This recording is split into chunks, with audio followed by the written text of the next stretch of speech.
Okay, hello everyone. How do I?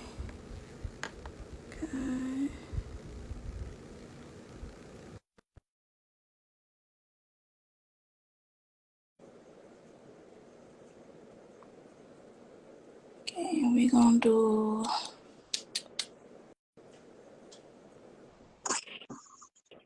Okay, I Can can you see? see you. Girl, you is cute, girl. I'm working, y'all, so don't judge me today. I'm working. Okay. I'm working. Hey, y'all. Hey. Hey, That was crazy. My friend could not see anyone from her device, I know so I kept on getting on there to I, see you. She's like, I cannot see you. yeah. So how we doing? We good. All right, so I can see. I can't see y'all. That's so crazy. I don't know what's And going on. I can only see you, Chris. I Friend, guess we just with it. what's going on with your signal, friend? oh, I can't hear. right. Mhm.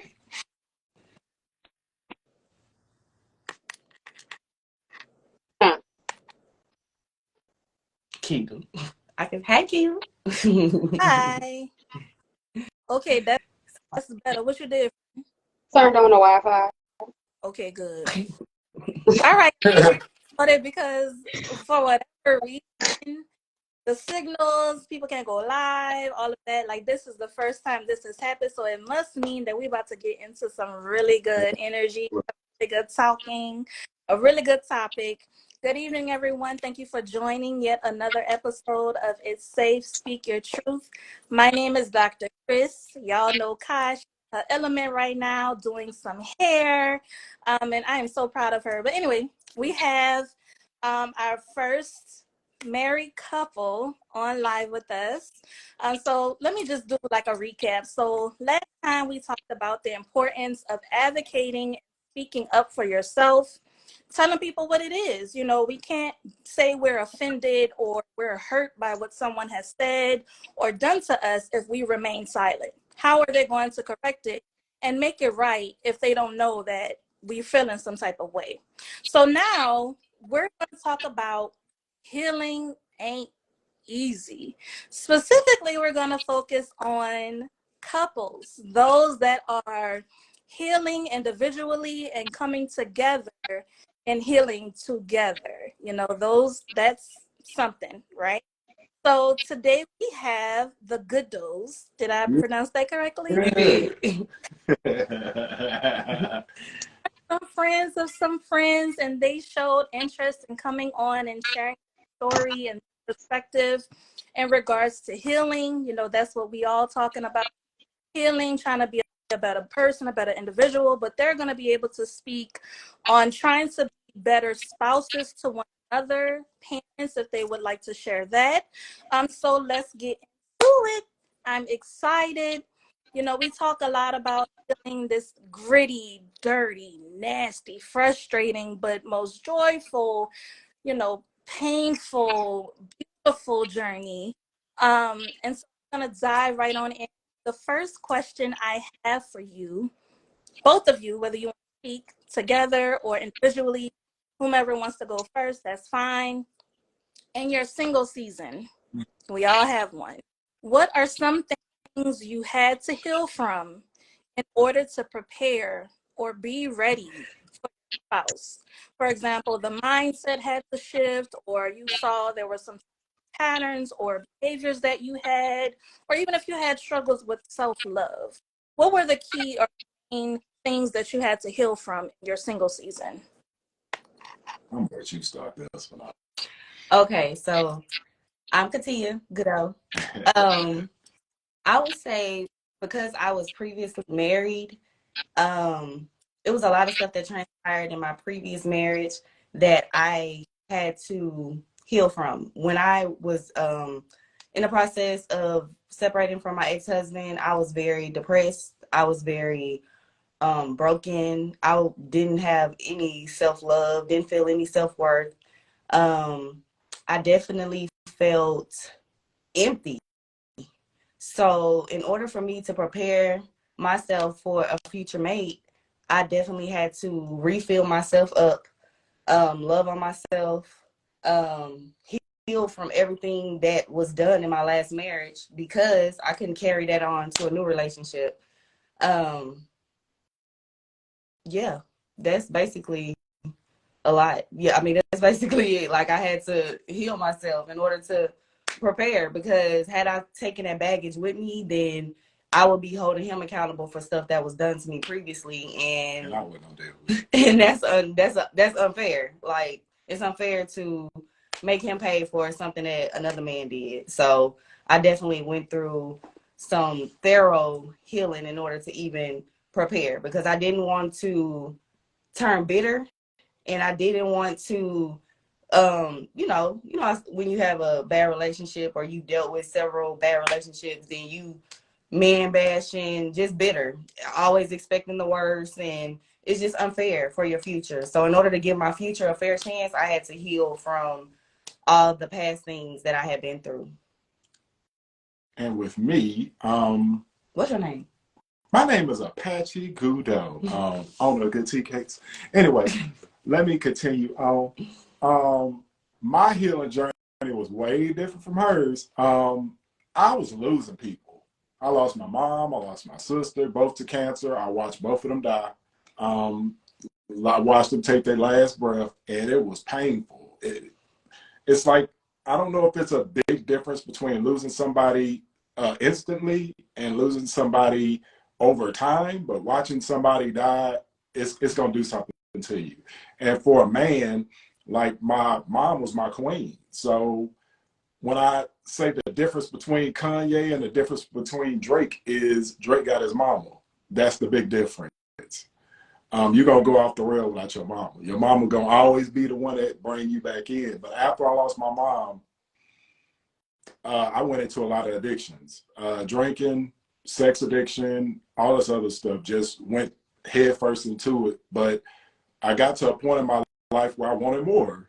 I wanted something different than what I was experiencing currently in my life. I was having a lot of house parties, and I was around a lot of women. And everybody thought that I was happy, but really I was just dead inside. And I had to get to a place where I was just like, nope, I don't want to have sex with you. I just called you over here to have a conversation. I didn't call you over here for that. And women was getting mad at me, and that's when I knew I was headed in the right direction. When we got together in the dating phase, that's when I had to look at myself. I didn't want to be with anybody. I was trying to run her off, and she wouldn't leave. And then one day I had to tell her something really personal about me, and I was doing it to see how she was going to react to it, because most women, if I'd have told them that, they'd be like, I don't know about this sex addiction thing. So it was a lot of healing that took place in the midst of all of that. Like, it was real messy. And the breaking point, it's crazy that I looked at this today.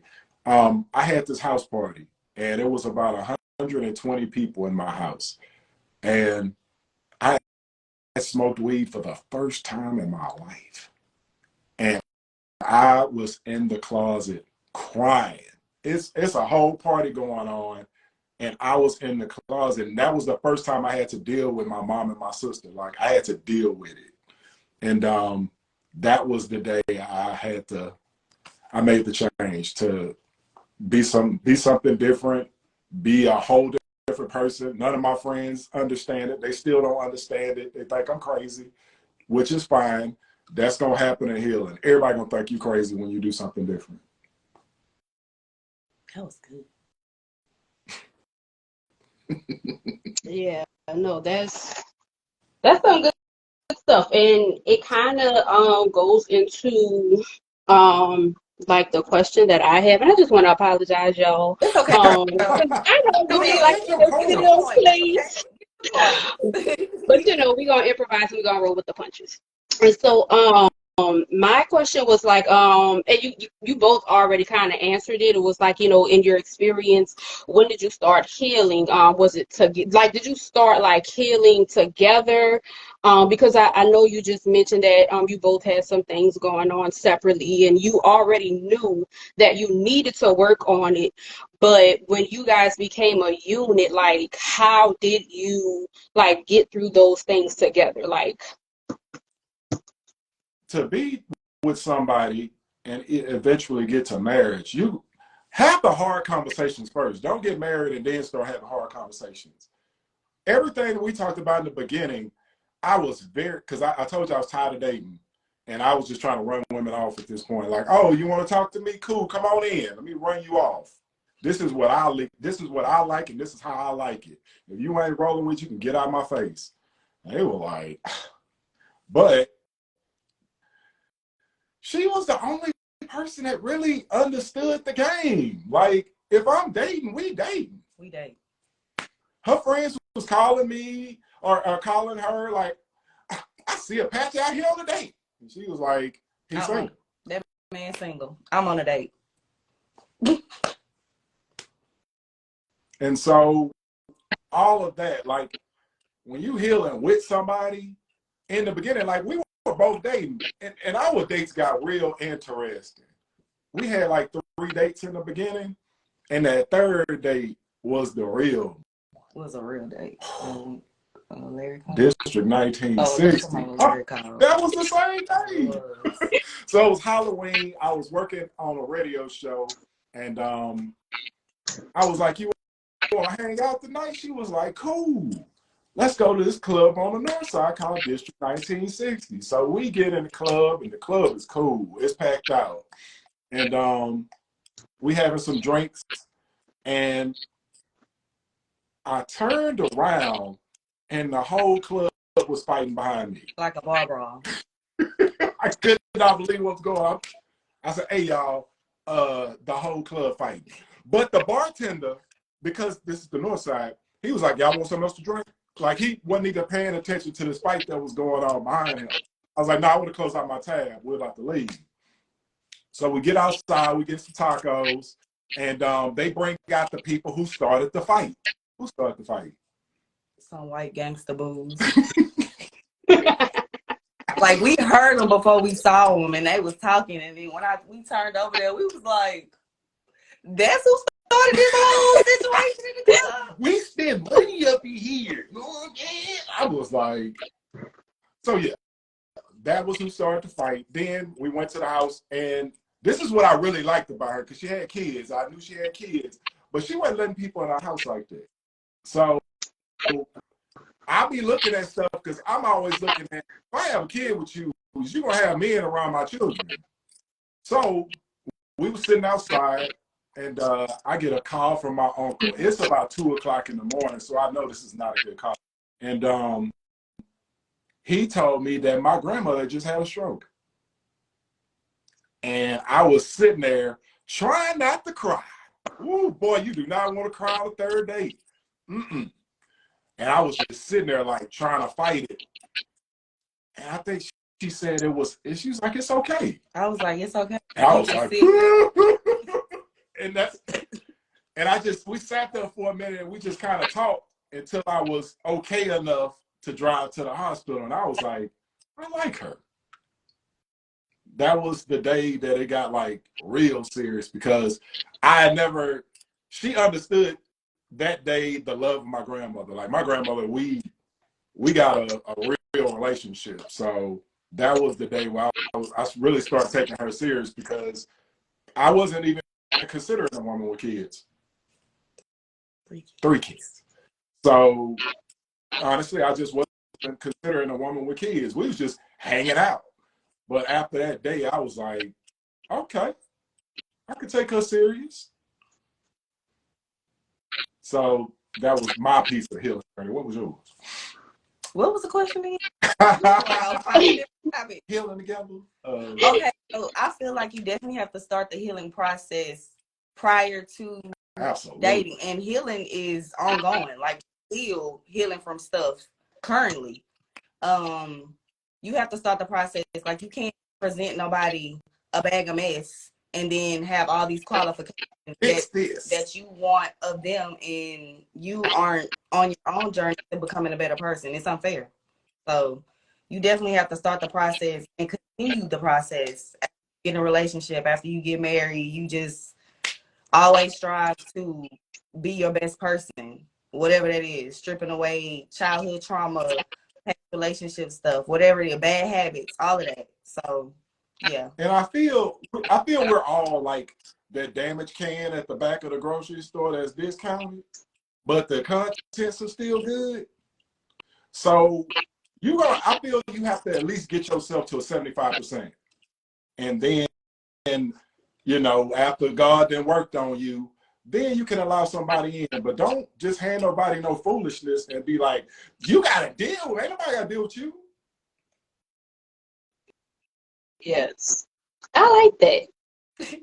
I'm not dealing with nobody and no foolishness. You can get out of here. What's that foolishness? So in my past relationship, I was cheated on habitually. So as a woman, I'm sure if you've been cheated on before, you know how that feels. So anything can trigger you, like, why you ain't answer your phone?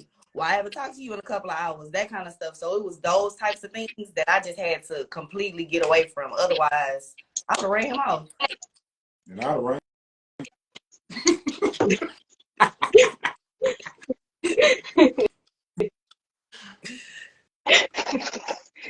That's good stuff. I like that. You damaged can, but the contents are still good. I'm damaged. You can work with me. We all went through some stuff. Like, you don't know what people's story is. You have, like, when you get married, like, I think as a married man, men trust you more when you marry. So they're more trusting with their stories that they share with you. And you find out that these dudes be going through all the same stuff you're dealing with. Like, man, you don't know how many men out there dealing with sex addiction. And they out there just like a mummy in the dark. I was kind of explaining to my friend, like, it's like having blind faith or not knowing how to deal with the addiction is like just being in the dark. Just going in the house, it's dark outside, just cutting all the lights off and trying to figure it out on your own. And people don't be knowing how to get through these addictions, especially sex, because people don't understand how heavy sex is. They have no idea how heavy sex is, especially for a man. Soul ties.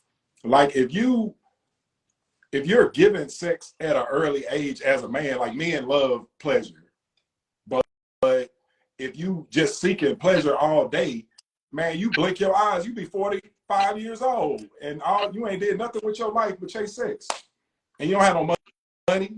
You don't know why you don't have no money.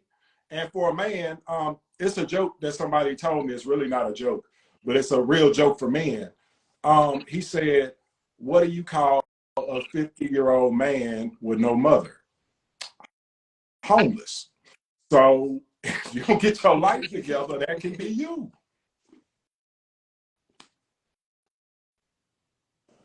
That's right. That kind of brings up it's a side, not a question that I really had for you, but to piggyback off of what you just said about like navigating in the dark, right? Not just with addiction, but if we look at it from a different perspective in regards to healing, it kind of feels that way, right? You're embarking on a whole new journey. Your friends don't understand, your family don't understand. You're looked at as crazy, like you said before. And it kind of helps when you have someone that's on the same page and y'all doing it together. So, like, how do you navigate that? Like, having people that you think, oh, they're life friend, or, I've known this person since I was, a little girl, a little boy. How do you accept, as you continue to heal and address these things like that as a unit and individually, having to release people that you thought for sure would be there with you, would grow with you, would understand, would support you? That's not always the case. So can you speak about that as you're navigating that right now? So when we were about to get married, my family didn't understand the type of person that I was. And I was willing to cut all of them off. If they didn't accept her, you don't accept me. I did not care about losing nobody. I said, this is my family. We start right here. 1, 2, and the 3 that came with her. And everybody else gonna have to find a seat. It's musical chairs, man. Sometimes when the music stopped, somebody don't have no seat. And I did not care who grandmother had to figure it out. Everybody had to figure it out. I'm ready to get it rid of everybody. Like, this woman here is saving me on a different level. Y'all sitting here coping with my addictions along with me. Y'all ain't even figured it out for yourself. And I just want something different. I lost my mom. It's different. It's just different, especially for a man. So I ain't have my mama no more. I don't need none of y'all. And just because somebody is a part of your life in the past, present, doesn't necessarily mean that they align for your future. Like your healed self, it's man, since we've been married, I done had some people fall off. Like, really have fallen off. Like when I was in my broken season and I was sad and I was suicidal and I was depressed and I wanted to go drink and I wanted to go party and all of that. Of course I was surrounded by people. But once I got married and just wanted something different, then people would fall off because I'm acting different or I think I'm better than. And no, that's not the case. I want something different for myself. It has absolutely nothing to do with nobody outside of my body. It's about me. So I feel as though when other people who are on their own healing journeys, they're the ones who understand. They're like, oh, okay, I understand what you're going through. But the ones who are not committed to changing or healing their own selves, then they just don't get it. And I mean, that's fine. They may come up one day to the level that we are. Not saying that we better, but they may understand and come back and be like, oh, I get it. I get why you were acting like this, or I get why you were absent, or I get why you were silent, whatever it is. But, and if they don't, then. And as a married person, man, you gotta change. You got to. You think I did, what did Jay-Z say? You think I did all this to be the same? Like, you think I got married to be out here cheating? Man, I don't need to hang around dudes that cheat on their wife. Nope. We ain't got nothing in common. Because your story gonna become my story. I ain't protecting you. Your wife come and ask me about what you doing, I'll be like, don't ask me. Unless you want to hear the truth.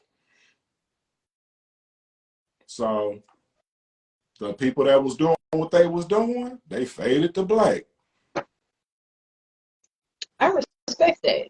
I definitely respect that because some people will like not want to let go of, you know, that type of lifestyle or the friends, the family, just anybody that was affiliated with that lifestyle. They still want to hold on to it. And I don't think some people realize that those people can become jealous of what you have and they will try to destroy, you know, what you're working on because they don't have it. So I respect that so much. You gotta tighten them up in the beginning. Like, hey, we a package deal. If you got an issue with him, then you got an issue with me too. So they go for mamas. And especially for men, get the mamas out your marriage, man. Leave and cleave. Can you say that again? Cleave. Genesis 2:22. We got married on February 2:22 and 2:22. Please repeat it. Get your mama about your marriage, man. Why is your mama the head of your marriage? Some people be married, but their mama is their wife.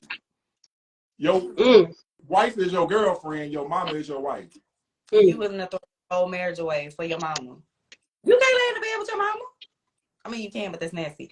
But your mama cannot provide the same thing that your spouse can. They can't. And when I'm counseling black men, I'd be like, hey, I know mamas are strong. I know they're the pillar of our communities. But get them out your marriage. Especially the mamas that ain't never even been married. How is your mama gonna help you navigate your marriage and she has never been married? Everybody gonna tell you how to do it and they ain't never did it. And if they been married, how long you been married? Give me some advice on how to be married for 20 plus years. That's what I be trying to figure out. How y'all do that? How y'all get through 20 years of being together? I know it's hard. People change. I changed. I'm not the same person I was in 2019. We done went through some radical changes. And if she wasn't willing to come on my journey and I wasn't willing to go on hers, it's not going to work. We could grow apart. I was telling my friend, when Kanye had his little radical life change, I said, if Kim Kardashian ain't going on this change, they finna get a divorce. Indeed. And I knew it was coming because she wasn't finna give up that life. So, and he looked crazy as hell, don't he? And do. and this is the thing with being, like, I'm a Christian now. I ain't believing God. I ain't believing none of that. So, man, tell people you believe in Jesus, they be like, nigga, you crazy. So, you gotta, like, really walk in it. And you are, like myself, I'm really careful with myself. I'm a 5-year-old Christian. I'm just going to kindergarten. So, I'm real careful with myself. Like, I'm gonna say stuff wrong. I curse. I'm gonna tell you something. It's not gonna sound good to you, but it came from my heart. It came from a good place. It didn't come from a hard-hearted place. I'm telling you the truth. Now, you can go out here and listen to them lies, but I'm going to tell you the truth. And the truth poke you in the chest. The truth ain't fair. Oh, man, that hurt my feelings. Your feelings need to be hurt to be convicted to change. Okay. I just told somebody in my family that. I said, that's the problem. I said, y'all are so concerned with hurting somebody's feelings. I said, y'all want to sugarcoat shit and y'all always want to lie to make that person feel better. I say, but sometimes you need to hear the truth. Your feelings need to be hurt. The truth is not always pretty. It's not going to always be what you want to hear. So I'm going to be the one to tell you whether you want to hear it or not. So if you don't want to hear it, don't come around me. And Because then you're going to be mad with me. And I really don't care. What's the name of this topic again? Healing ain't easy. ain't. Get told about yourself ain't easy It either. ain't. When God looked at me, he was like, man, you just like your grandfather. What? My grandfather dealt with sex addiction, all types of stuff. And I was on that same road. Sometimes you got to get off the tracks, dog. Sometimes you got to get out the way of the train. It's coming. It's still going to make it to you. It might be slow. It might be 10 years down the road, but it's going to catch up. And you just sitting on the track, walking with your head down, looking at your phone. Right. And I was on the way to killing myself, so you can't. To me, that was crazy. That's crazy.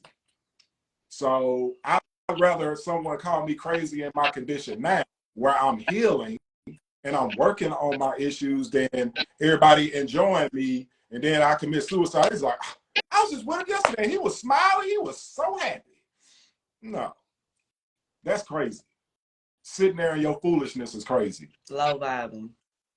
Yes. All you doing is attracting the same people at the same low bar that you at. I ain't got no time for that.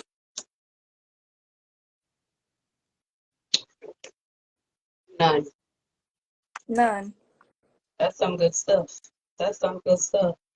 All right. So my next question. Is it your turn, Chris, or is it mine? Is it me? I went and that's Okay. my good friend. Okay. Okay. So I guess my question for you guys would be, of course, we all know no relationship is perfect, no matter what it is, friends, family, love, platonic, whatever. How do you guys handle disagreements, and how do you agree to disagree? The good part about this question is she's been around my family since she was 13. And all the men in my family, we gonna say what we gotta say. I would rather say something now and hurt your feelings and save our marriage than keep it to myself and we blow up one day and then it's divorce time. So we have a thing that we do in our marriage where we say, can we have a moment of honesty? And that way, that person got to let their shoulders down and take what you got to say. It ain't going to be easy. and you can't hit it with a rebuttal.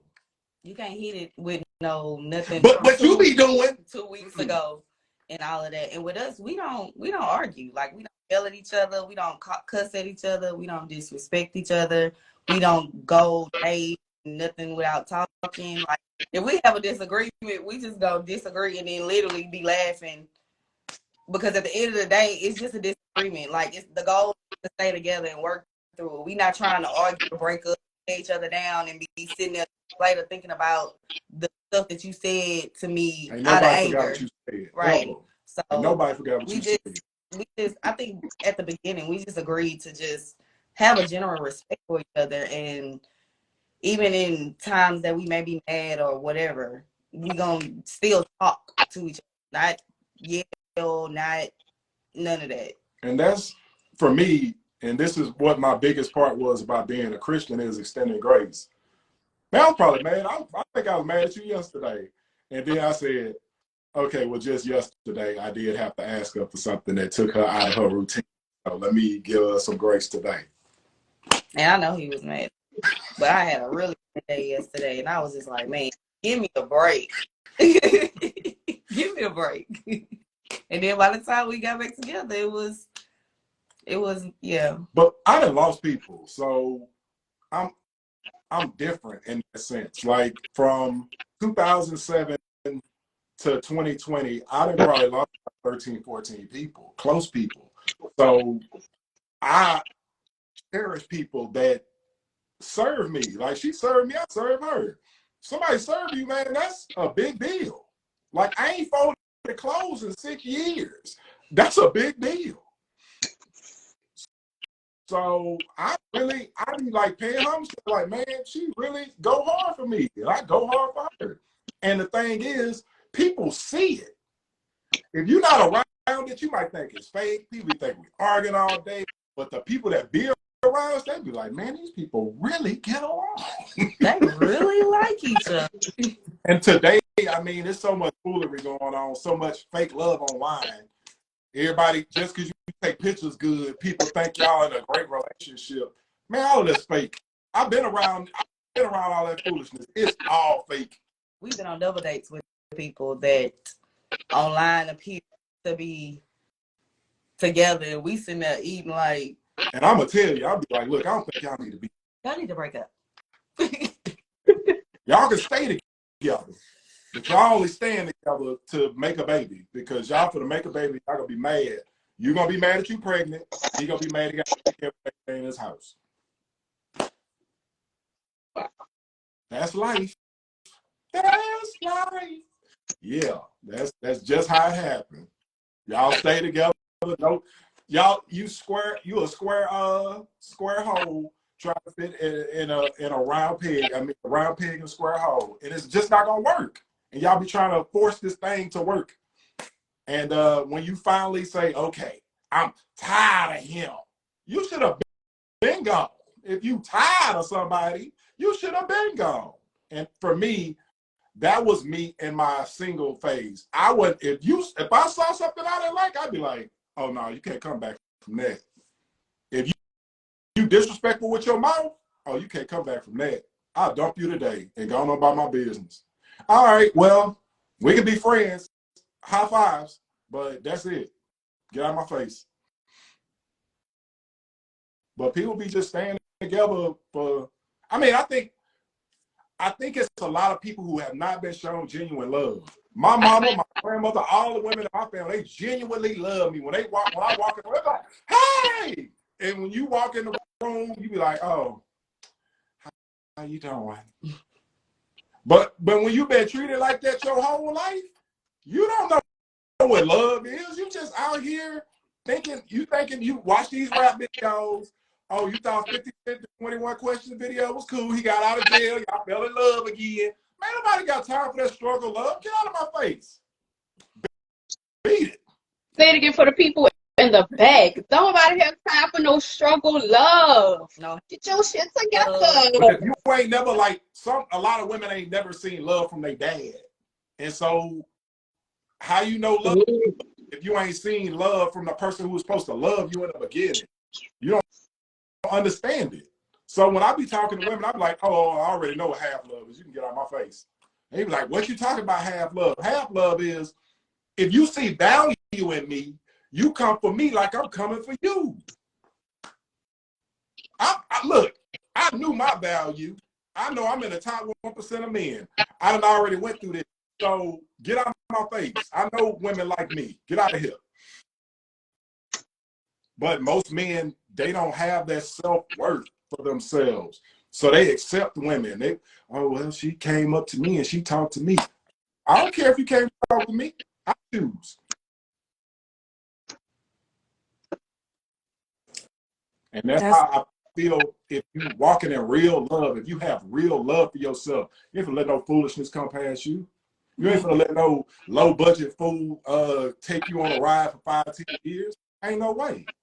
And that's what I learned through my healing journey second go around. The same way he was dating, I was dating that same way. You do one thing and I'll be like, okay, well, it was nice hanging out. I'm not talking to you no more. And they be like, but you was talking to him for 3 weeks.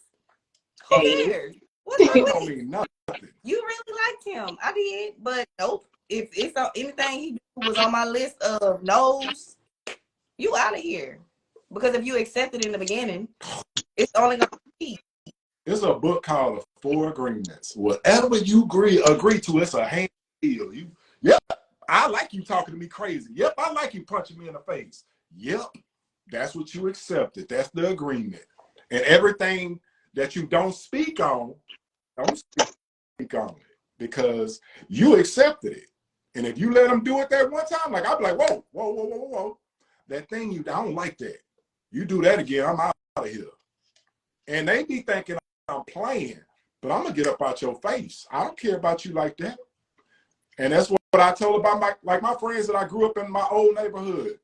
He was like, man, Apache, man, how do you just get up and like leave? Like I was like, brother, the only reason we friends is because my mama moved into a neighborhood where your mama stayed at. I don't care about you like that. I can get up and leave. I don't have to be here. And it's a lot of people that be out there in relationships. You do not have to be there, and you still be there for no reason. Relationships, friendships, jobs, all of that. Family ships, all of that. You don't have to be anywhere and be mistreated or be treated a way that you just don't. Get away from them. You show people how to treat you, and they gonna adjust how they feel proper. Like if I don't like nobody telling me what to do. Good, get out of my face. Oh, you don't like my rules? Get out of my face. Beat it. That I definitely can understand that, and that's something that I'm learning in my single season. Like, date, get to know people, and if at any time I see something that I don't resonate with, or I don't agree with, or I don't like, speak up on it. And if they choose not to correct it, I am not required to stay around and wait or hope or, I don't know, put myself and my desires on the back burner to not seem like I'm picky, like I'm choosy, like I'm bougie. All of these words that only describe self-love. Whatever it is that you think. People gonna try to shame you into staying. That's the thing. Get past that shame. Yeah. I don't care what you say to me. Oh, I ain't good at that. I ain't good. I don't care. Somebody gonna like it. Right. You gotta get past that shame. People will shame you into 4 more years of foolishness. I've been there. You just gonna leave me hanging? Yep. You left me hanging, sucker. Get out of here. Bye. So I have another question for y'all. We have so many questions. I know we're not gonna get to all of them. But one particular one. What you say? I said we'll come back. Yeah, girl, come back. Y'all got good questions. Okay, yeah, that made me feel better. So I'll save it for part 2. But this one, we talk about, things, we're doing the healing that, people in our family never did, or we're creating a life or a unit or a home for, your kids, for example, something that you never had growing up. So that kind of leads into my question about breaking generational curses and healing your bloodline. Do you feel, or would you consider yourselves to be generational curse breakers? And if so, what specific curses or strongholds are you actively and intentionally working to break together? So you said something about blood, right? When people be telling me about, oh, I'm worshiping my ancestor, I'm honoring my ancestor, I'm like, which ones? What's their names? So in the beginning, I did a genealogy and went all the way back, all the way back. So I was reading the stories of my fifth generation grandmothers, how she put my other grandmother into the stove and tried to kill her. Like all types of things. Like she did not want her child to deal with the stuff that she was dealing with in slavery. So she tried to kill her own baby. And you read that and you say, man, a lot of people had to live for me to be here. So why am I gonna be here and act a fool while I'm here? Let me change what I see ain't working. And in the beginning, we had a real discussion. I said, I'm trying to change the world. What you trying to do? And she was by it. And if she wasn't by it, she could have got up out my face. Because I'm trying to do something ain't nobody in my family done seen. So I don't care if they call me crazy. I don't care about none of that. I understand what my blood done been through.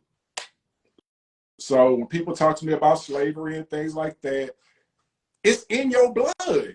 It's in your blood. So you still feel it. Subconsciously, you still feel it in your blood. That's why when people talk bad about your ancestors, you get upset. This is why people are like, man, they don't need no reparation. You get upset because it's in your blood. Your ancestors are saying, man, we demand payment. And so you can't be out here acting a fool and still demanding payment. When you asking God for your full inheritance, he ain't gonna give you nothing if you out here acting like a fool. Like, man, you're gonna squander that and then you're gonna kill yourself. So you got to be prepared for your inheritance. And in that, you got to get to work. So What generational curse thing? Generational curse, sex addiction. My grandfather. What's that? Alcohol. Alcohol, definitely alcohol. Laziness, passiveness. I was just about to say that. Not speaking your mind, not going for what you really want. Not fighting for yourself. Not, oh Lord. They be like, oh my God, I have to fight for myself. I cussed out my uncle. She watched me cuss out my uncle in front of my grandmother because I felt he was doing my grandmother wrong. And I cussed him out. And I was willing to throw him out just like Jazz on Fresh Prince. Oh. And that's the generation. You can't be no coward with this. Romans chapter 2, God is soft. I mean, God is kind, but not soft. Don't be soft with these people. They'll run you over if they got the chance. I would say for me, definitely passiveness, just fighting for yourself and fighting for your people, like your kids, and being an advocate. We provide a safe space for our children to talk to us about everything, because back in the day, it's just different growing up. Like, we didn't necessarily talk to our parents like we probably could have or should have. And for me, my kids, they can talk to me about anything. They can, whatever it is. We just provide a different, I wouldn't say gentle parenting, because they still know what's up. But we definitely provide a safe space. A safe space. And that goes for anybody that come over. They're like, man, we just feel so safe over here. Or peaceful. That's what it's supposed to be. A sanctuary. Your own sanctuary. Like, you're not supposed to be sitting outside your house like, I gotta go in here today.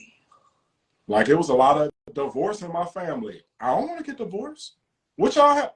Like me, at 40 years old, I went to my dad and I said, I know you as my dad, but I don't know you as a man.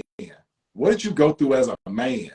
And these last 3 years, just learning all that he went through as a man gave me a lot of insight on what I needed to conquer in my life for my bloodline. Because whatever you don't conquer, you're just going to pass it on to your children. So get done with it now. Get to work. And also creating generational wealth, legacy, stuff to pass down on to our children. We're not passing no struggle down to our kids. We are going to make sure they go out into the world being financially literate, and just knowing how to having a dollar manage money, and do, like, right now our son is at New York Fashion Week. What time is it? He probably about to walk right now, actually. So yeah, he's in New York Fashion Week. He's only 19 and he's an adult. He knows how to manage his money. He pays his bills on time. He handles his business. And I definitely feel like it's because of the parenting that we have. At 19, I was pregnant. And it started with her because for me, I judge people on their fruit. So I saw what type of mother she was. I was like, okay, I can add to that. But if it was nothing I could add to, I'd be like, She was really, like, her kids loved being around her. I was like, I like that because I can judge you by your fruit. If your children love you, it's a reason they love you. And so when I came in, I said, well, let me add my element because we're going to be sending two young boys who are going to be men into the world. So I said, I'm here to teach you how to be adults. I'm not teaching you how to be no child. I'm teaching you how to be an adult. When you go outside, people going to judge us on how prepared you are. So it's my job, and now, her job as well. But the man side is the more disciplined side, So you're not going to pull, you can pull one over on her, but you're not going to pull one over on both of us. And neither one of us grew up with married parents in our household. So we get to show the kids real love, real relationship, and that sets a foundation for, I want to get married. I want to be married. Like, my mom was married, and she had a husband who loves her. Like, for our daughter, that's a big thing, especially since he's not their dad. So I just feel like he's a good example to have in the house because their dads are not. So to see another man step like he's the dad shows them something totally different. And I had a stepfather, and he came in, and my dad was still present. But what I tell people, if you're not in the home, it's like you're in the Army Reserves. Like, you're a weekend warrior, bud. It's stuff that's going to happen every day to this child. And if you're not there every day, you're going to miss a lot of stuff. And then you're going to have a disconnect. So me and my dad had a disconnect. And in that disconnect, my stepfather came in and inserted some discipline, which was a different level of discipline.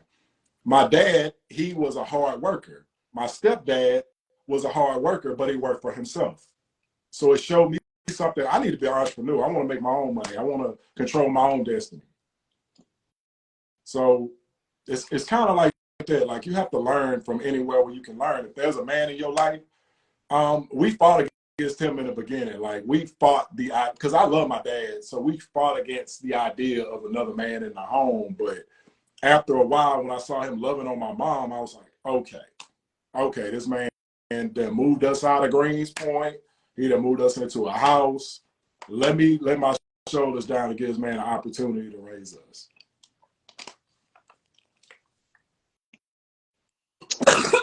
Awesome. So it was something that you said earlier, Apache, and it was and it's not even on the what we sent to y'all, but it's like on my mind when you said, oh my God, I just love. Dang. Okay, well, I guess I'm gonna just have to go with this question then. Okay, so the last thing that I had, was it my turn? Okay, sorry, y'all. Okay, so the one of the last questions I had was like love languages, right? And so, some people probably, express, well, not probably, but people express themselves differently. So, some people like physical touch, some people like, gifts, acts of service and stuff like that. So do you think y'all have the same love language? And if y'all don't, like, how is that something that you talk about in the beginning? Like, this is what I like, this is what I don't like? Because I what I've been noticing is people will be like, okay, well, that's not my love language, but it may be mine. So do you compromise with your partner's love language? Because you know that that's their way of showing love and affection towards you. But if it's not something that you really care for, you know what I'm saying? Like some people might not like to be touched, but your partner is a very touchy, feely person, and that's how they show their love and affection for you. So like, is that a conversation that you have, like, you know, in the beginning, or is it just something that you just kind of see? You just have to see like how that person is. I watch. Like, you know what my needs are. When you come to my house, you know what my needs are. So his is acts of service. Mine is physical touch and words of affirmation. So he would not necessarily, not saying he don't want to be touched, but I need it. Like, I want you to touch me. I want your leg on me. I need that in order to feel love. And he didn't understand it at first.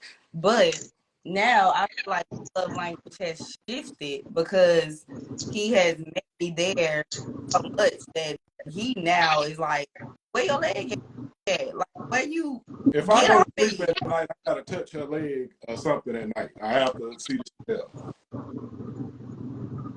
Like, um, gifts. I'm not necessarily a gift person. I mean, I love gifts, but words of affirmation, give me a card, write some words and give me a letter. And he had to learn that because he would give me something and I'll be like, oh, appreciate it. And then I finally was just like, yeah, I give me a card or something and tell me how you feel about me and that kind of stuff instead of showering.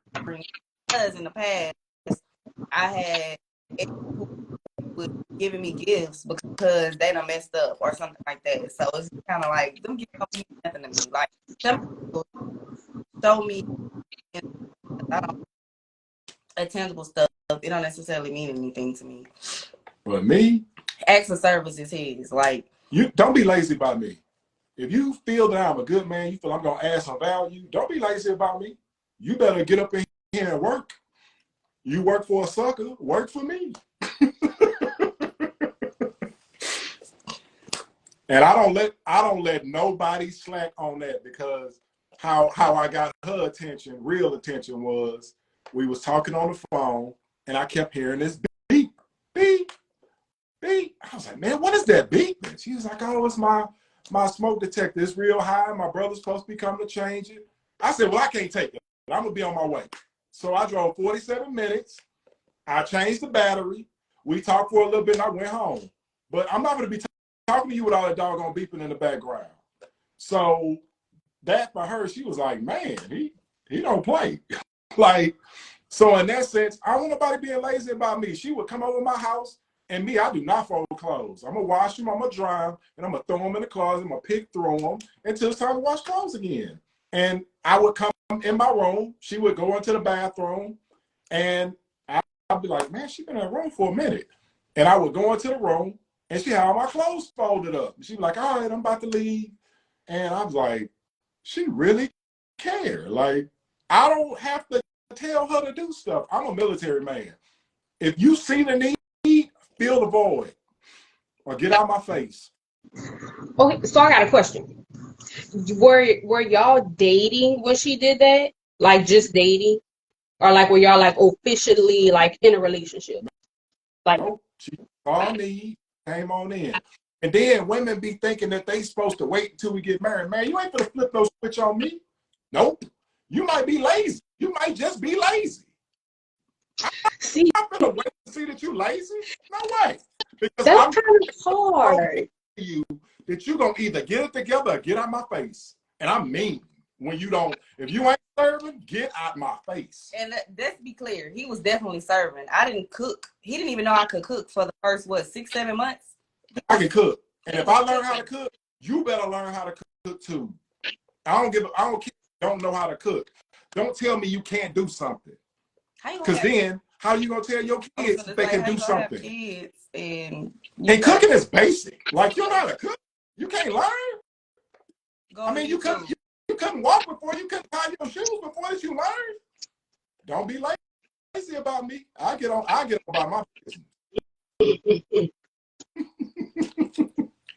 What you were about to say? You don't want to show your whole hand while first date? Show it. I would Yeah, say because all your qualities first. Don't show them your body first. Show that's all what the I was gonna say. qualities. Show all the qualities, but that quality, because that's It's the icing on the cake. That's the icing on the cake. That's what he came for. He gotta eat first. Get the meat, potatoes, the greens, but the dessert is last. And sometimes you might not get dessert. okay, I like that. I wanted to see if you was lazy. I can't deal with like everybody can have sex.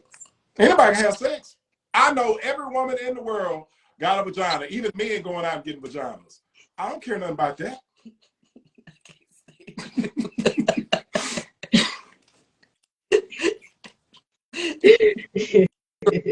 It's no, like you look at it like every woman got a vagina. Like that's all you can do. You're a one-trick pony. Get out of here.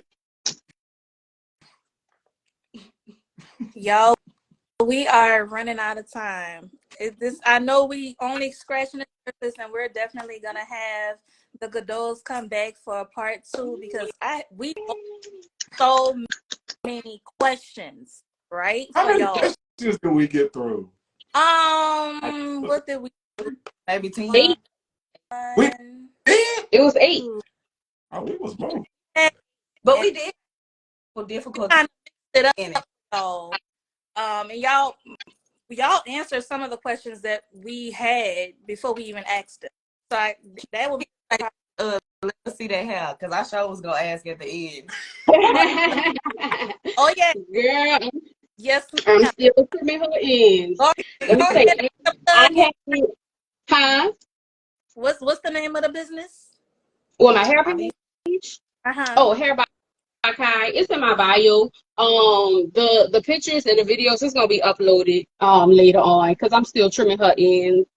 I just started back doing hair again, y'all, and this has been a loyal client of mine. I haven't done her hair in like 3 years, so we had to get in here, okay? And y'all gonna see the pictures. I'm so excited. So I'm gonna post it, but I'm still working. Y'all. Yeah, y'all. We have to wrap up because I have an event to go to after this. So Kai plugged in her hair page. Y'all follow if y'all are interested in her services. Oh, Please. we have some businesses Yep, too. I'm about to come to you. Don't worry, friend. You next. Definitely reach out to her if you are interested in getting your hair done. All of that. She does makeup as well. So go ahead and reach out to her through her personal page as well as her business page. And then we got the Godolls. They have some businesses. Go ahead and put your plug in. I'm gonna put myself on mute. Okay. I am the owner and operator of Good Drinks, GOUD. It is a mobile bartending business, and I also make to-go drinks like gallons and Capri Suns, Jello shots, stuff like that. So if you need a bartender for an event, then you can hit me up at Good Drinks, GOUD DRINKS _ on Instagram, and I can take care of you. And I am Apache Goudeau, owner and operator of Good Tea Cakes. It's my grandmother's recipe. It's her birthday today. This is kind of why we agreed to do it today. And my late grandmother, she passed in 2020, but it's her recipe. And when we was talking about that stroke in 2017, she's the one that taught me how to do it during that time that she had that stroke. She taught me how to make tea cakes, and it turned into a skill that affords me and my family a lifestyle. We are located on GOU. No, the address. Oh, I forgot we got a location.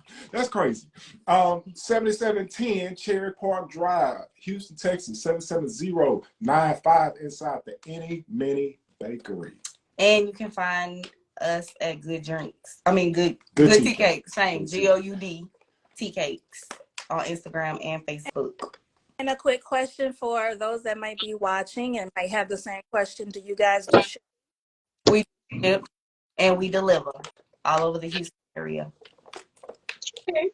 Well. Okay. Whenever I come to Houston, I'm gonna have to send y'all a message. And we gonna might have some business to do in the future. Please Yes. do. Hey, friend, Yeah. so y'all heard about the businesses? They've dropped their names. We will definitely put that information in the caption. Y'all send me that so we can put it in the caption for those that might be interested and want to, learn more or experience. Listen, I've experienced the drinks. And we ship to New Orleans because one of the people who we done shipped to New Orleans, she's also vouching for us. So, Okay, Okay. I tasted those tea cakes, the different flavors, baby. Okay. Okay, I'm here shout out for to it. my best yeah, friend Dane. That's how we know I know the Goodolls, and they were definitely, open and receptive to me, off the strength of her.